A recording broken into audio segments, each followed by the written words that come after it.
À l'heure où le monde se digitalise et où la donnée est devenue l'or numérique, un nouveau salon vient de voir le jour dans l'espace Indigo du Grimaldi Forum, le MIB.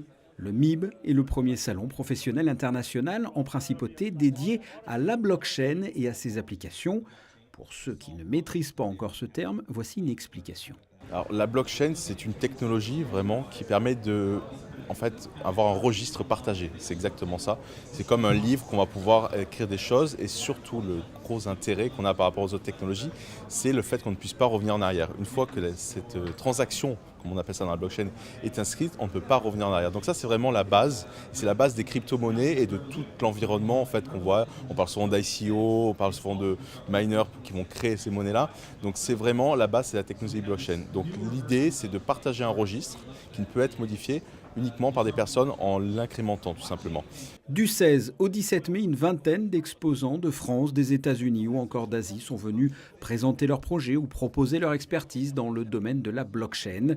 Les organisateurs proposent également sur les 2 jours 8 conférences débats.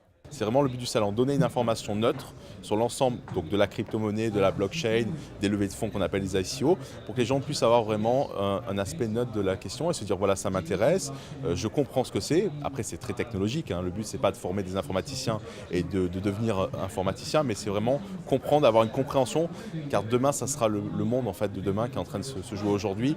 Et c'est important quand même de ne pas être seulement spectateur, mais de comprendre aussi le monde de demain et d'avancer en fait avec ce salon sur ça. Durant ce salon, le gouvernement, qui s'est résolument engagé dans la transition numérique, suit ce dossier d'un œil attentif. Que Monaco doit être une place dans le monde numérique à part. Aujourd'hui, on est une place à part sur l'environnement grâce à l'action du souverain. On a toujours été une place à part dans le monde du luxe, du tourisme, de la finance. Et aujourd'hui, on doit être une place spéciale avec nos spécificités dans le monde du numérique. Et agréger les intelligences du monde sur des sujets à la pointe, pour moi, est une excellente chose. Ce type de salon, à la fois pour les retombées économiques, mais aussi pour l'image que ça donne de Monaco, est excellent. Un des buts de Monaco dans le futur est vraiment justement d'agréger les savoirs et être un hub de connaissances sur le numérique. Ce type de salon, de qualité, y contribue. Donc, en tant que nous, gouvernement, sommes ravis d'avoir ce type d'événement en principauté. Le Monaco International Blockchain, une première édition qui pourrait se renouveler de façon semestrielle, avec une deuxième édition, pourquoi pas, en novembre prochain.